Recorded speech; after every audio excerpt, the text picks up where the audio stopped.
राधे राधे महाराज जी। महाराज जी, मन बार बार गलत करने के लिए प्रेरित करता है। शादी होने के बाद भी ये पराए जगह जाता है महाराज जी। ये सब करने के बाद भी मन बहुत दुखी होता है, छोड़ने का मन करता है पर छूट नहीं पा रहा।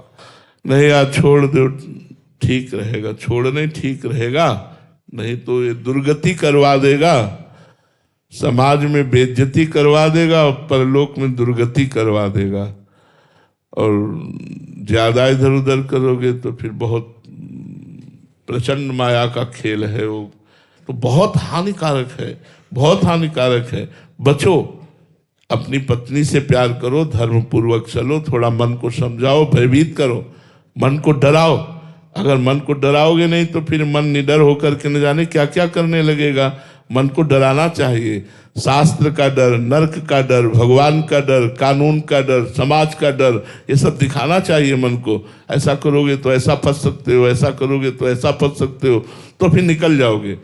और अगर नहीं डराओगे तो फिर ये मनमानी आचरण फिर कहाँ ले जाएंगे, वो तो बहुत गलत ले जाएंगे जी। संजीव त्रिपाठी जी। राधे राधे महाराज जी। महाराज जी, आपके चरणों में कोटि कोटि प्रणाम। महाराज जी, सकाम भक्ति से निष्काम भक्ति तक पहुंचने का मार्ग क्या है महाराज जी, वही जीवन में रहते हुए? वही सकाम भक्ति। कोई भी चलता है तो कामना से ही चलता है। जब हम श्री भगवान के चरणों का आश्रय लेकर भगवान का नाम जप, भगवान की लीला कथा श्रवण, भगवान के भक्तों का संग करते हैं, तो हमारे अंदर लौकिक बुद्धि होने के कारण पहले सांसारिक कामनाएं जागृत होती है। हमारे पुत्र हो जाए, हमारी संपत्ति हो जाए, हमारी संकट निवृत्ति हो जाए, हमारी नौकरी लग जाए, लौकिक। यदि हम बहुत काल तक साधना करते रहें तो भगवान की कृपा से दो बातें होंगी, या कामना पूर्ण हो जाएगी और या कामना शांत हो जाएगी। जहां कामना शांत हुई या पूर्ण हुई, तहां निष्कामता बढ़ने लगेगी। और जहां निष्कामता पूर्वक भजन हुआ, वही विशुद्ध अहेतुकी भजन के रूप में परिणित हो जाएगा, वही प्रेम प्रकट कर देगा। तो जैसे हम सकाम भक्ति करते हैं ऐसे ही करते रहे, यही निष्काम भक्ति में परिणित हो जाएगी। क्योंकि भगवान सर्वानंदमय है। वो जब देखेंगे कि इसने आनंद के लिए ही मेरा आश्रय लिया है, पर ये मानता है कि विषयों में ही आनंद है, संसार में ही आनंद, तो ज्ञान प्रदान कर देंगे। फिर वो संसार से अनासक्त होकर भगवान में आसक्त चित्त होकर निरंतर भजन परायण रहेगा जी। प्रियांशु जी इटावा से। श्री हरिवंश महाराज जी। महाराज जी, जब मन भोगों में लिप्त हो और भगवान से विमुख, भगवान को और उनके नाम को छोड़ने को कहे, ये मार्ग तुम्हारे जैसे भोगियों का नहीं है, ऐसा प्रेरित करे, उस समय क्या किया? गलत है, मन गलत है। चाहे जितना हम नीच हो, लेकिन भगवान के हैं और भगवान का नाम जप करेंगे। अगर हम नीच आचरण नहीं छोड़ सकते तो भगवान का भजन भी नहीं छोड़ सकते।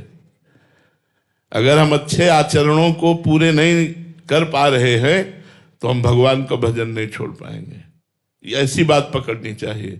ये नहीं कि मैं गंदा हूं तो भगवान का भजन क्यों करूं। नहीं, मैं गंदा हूं, गंदे आचरण करता हूं, पर भगवान को नहीं छोड़ सकता। तो एक दिन वो निर्विकार होकर भगवान का सच्चा भक्त बन जाएगा। भगवान की बहुत प्रचंड माया है, बहुत प्रबल माया है। इसलिए ये सोचना कि मैं सद्गुणी हो जाऊंगा तब भजन करूंगा, तो सद्गुणी बनाएगा कौन? भजन ही तो आपको सद्गुणी बनाएगा। भगवान का नाम जप ही तो आप में देवी संपदा लाएगा। अगर ये सोचकर कि जब मैं सद्गुणी बन जाऊंगा, अच्छा बन जाऊंगा, तब भजन करूंगा, ये तो बिल्कुल मतलब गलत बात है। हम भजन करेंगे तो सद्गुणी बन जाएंगे, अच्छे बन जाएंगे, भगवान के लाडले बन जाएंगे। इसलिए हमको बुरे आचरण होते हुए भी, बुरा भाव होते हुए भी हमें नाम जप नहीं छोड़ना, क्योंकि यही नाम जप ही हमारे बुरे आचरण और बुरे भावों से हमको बचाएगा। ये बात समझ लीजिए। अशोक जी उज्जैन से। राधे राधे महाराज जी। महाराज जी अब ऐसी स्थिति है कि संसार का आकर्षण है एक तरफ और दूसरी तरफ परमात्मा या साधना का आकर्षण भी होता है। दोनों परिस्थितियों में साधक संघर्षरत रहता है, कभी इधर कभी उधर। तो महाराज जी ऐसे में कब एक जगह? ये तो बड़ा समय लगेगा बच्चा। ये मन पागल कुत्ता जैसा है यार। चाहे जितना इसको समझाओ, चाहे जितने डंडे मारो, ये जो सोच लेता है वो उसी की तरफ भागता है। जैसे पागल कुत्ता होता है ना, जिस व्यक्ति पर दृष्टि कर लेगा फिर वो उसे काटेगा ही। ऐसे ही मन पागल कुत्ते की तरह है। हरि जो मेरो मन हठ न तजय, बड़ा हठीला है। जो ठान लेता है वो करके ही छोड़ता है। इस मन को प्रभु के चरणों में धीरे धीरे लगाने का अभ्यास करें, शनैः शनैः, धीरे धीरे भगवान में। और भगवान की कथा सुनने से बहुत जल्दी लाभ प्राप्त होता है मन को। यदि हम एकाग्रता पूर्वक रोज भक्तों के चरित्र पढ़ें, भक्तों के चरित्र सुने, भगवान की पावन लीलाओं का गायन करें, भगवान की पावन लीलाओं को सुने, तो हमारा मंगल हो जाएगा। हमारा मन धीरे धीरे निर्मल हो जाएगा तो भगवान में लगेगा। मलिन मन संसार का चिंतन करता है, भोगों में सुख है ऐसा चिंतन करता है। निर्मल मन भगवान में सुख है ऐसा चिंतन करता है। तो मन को पहले हमें पवित्र करना है। तो संत समागम, तीर्थ अवगाहन, शास्त्र स्वाध्याय, नाम कीर्तन, नाम जप, इनके द्वारा हम अपने मन को पवित्र करें। और पवित्र मन ही परमात्मा स्वरूप में स्थित होता है। और परमात्मा स्वरूप में स्थित हो गया तो सब कामनाएं शांत हो गई। राधिका रसिक जी, सहचरी जी, राधे राधे महाराज जी।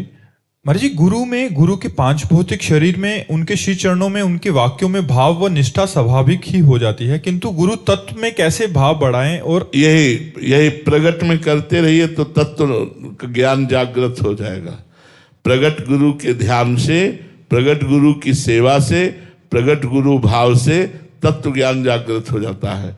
और तो जब तत्व ज्ञान जागृत हो जाता है तो अखंड मंडलाकारम व्याप्तमेन चराचरम तत्पदम दर्शितमेन तस्मै श्री गुरुवे नमः, समस्त चराचर जगत में गुरुदेव भगवान व्याप्त है, ऐसा अनुभव हो जाता है जी।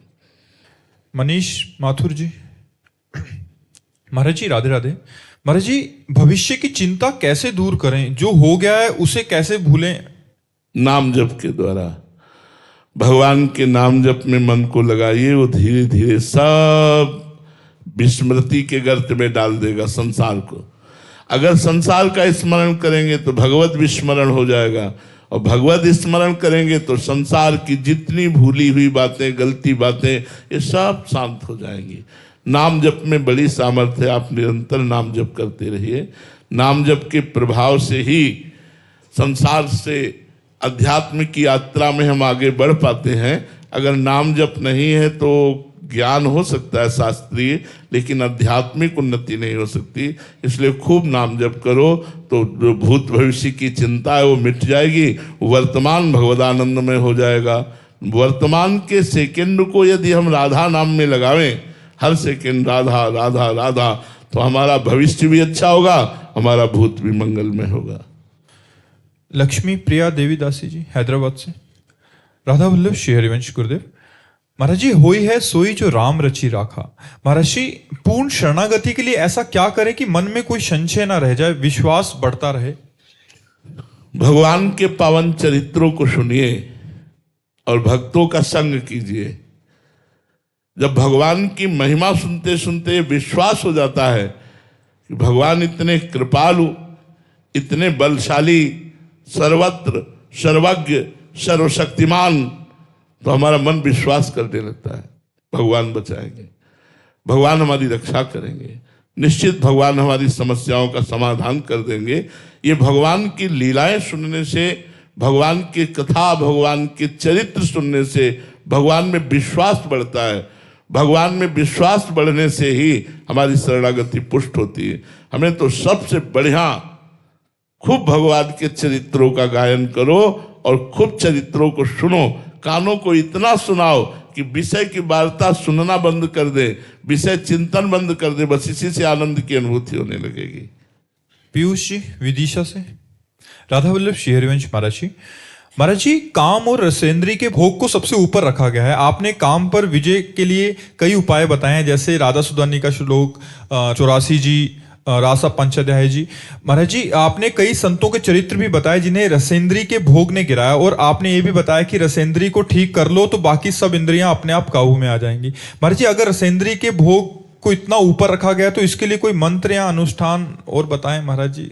वैसे इसके लिए एक प्रक्रिया है कि जो रसेंद्री को प्रिय भोग लगे वो भगवान को भोग लगाकर बांट दिया जाए, पाया ना जाए, ज्यादा किनका भर ले ले और पाया ना जाए।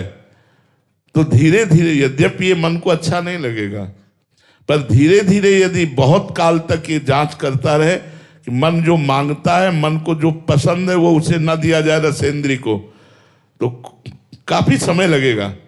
फिर धीरे धीरे रसेंद्री काबू में हो जाएगी, वो स्वाद दृष्टि छोड़कर प्रसाद दृष्टि में आ जाएगी। अभी स्वाद दृष्टि में, इसलिए जो स्वादिष्ट पदार्थ लगे, मन की तो चाल है कि पहले वही अधिक पाना चाहता है। अगर हमें खीर पसंद है तो अधिक से अधिक खीर पाओ, खीर पसंद है तो उसको रख लेते हैं, रोटी दाल सब्जी से पेट भरते हैं और एक चम्मच खीर ले लेते हैं, बकाया छोड़ देते हैं। ऐसे रसेंद्री को वश में किया जा सकता है। यदि अच्छे पदार्थ में हमारी प्रियता है और उसे श्री भगवान को अर्पित करके बांट दिया जाए और थोड़ा ले लिया जाए, तो धीरे धीरे हमारी रसेंद्री वश में हो जाएगी। रसेंद्री वश में होने का तात्पर्य हर इंद्री वश में हो जाना।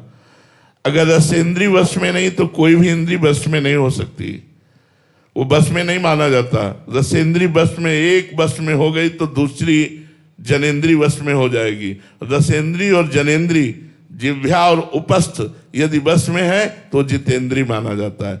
9 इंद्रियां वश में हो और एक इंद्री रसेंद्री वश में ना हो, उसे जितेंद्री नहीं माना जाता। दिव्यांशु जी, राधा वल्लभ श्री हरिवंश महाराज जी, आपके चरणों में कोटि कोटि प्रणाम। महाराज जी, घर के तामसिक वातावरण एवं मांस आदि के सेवन वाले जनों के साथ भी जैसी प्रतिकूल परिस्थिति में रहते हुए भी आपके वचनों पर रह रहा हूं, पर मन महाराज जी अशांत रहता है। कृपया वो मार्ग बताएं जिससे इन परिस्थितियों में भी मेरा चित्त सियाराम जी के निरंतर भजन में लगा। वैसे कोई फर्क नहीं पड़ता। हम बाजार जाते हैं, हमें श्री जी के लिए इत्र लेना है, तो क्या हम हर दुकान में ताला डलवा देते हैं क्या? कोई परचून की दुकान खुली, कोई मांस बेच रहा, कोई अंडा बेच रहा है, कोई कुछ बेच रहा, कोई, हम अपना सर नीचे किए हुए गए इत्र की दुकान में और श्री जी के लिए इत्र लिया और चले आए। पूरी बाजार थोड़ी हमारे लिए विघ्न है। हाँ, अब हम मनोरंजन करते हुए हर एक दुकान को ताकते हुए जाएं, इसमें क्या, अरे यार इसमें क्या, ऐसे नहीं। तो ऐसे ही हमारे ऑफिस में, हमारे घर में यदि वातावरण धर्म और भक्ति के प्रतिकूल है, हमें सिर्फ अपने से मतलब रखना है।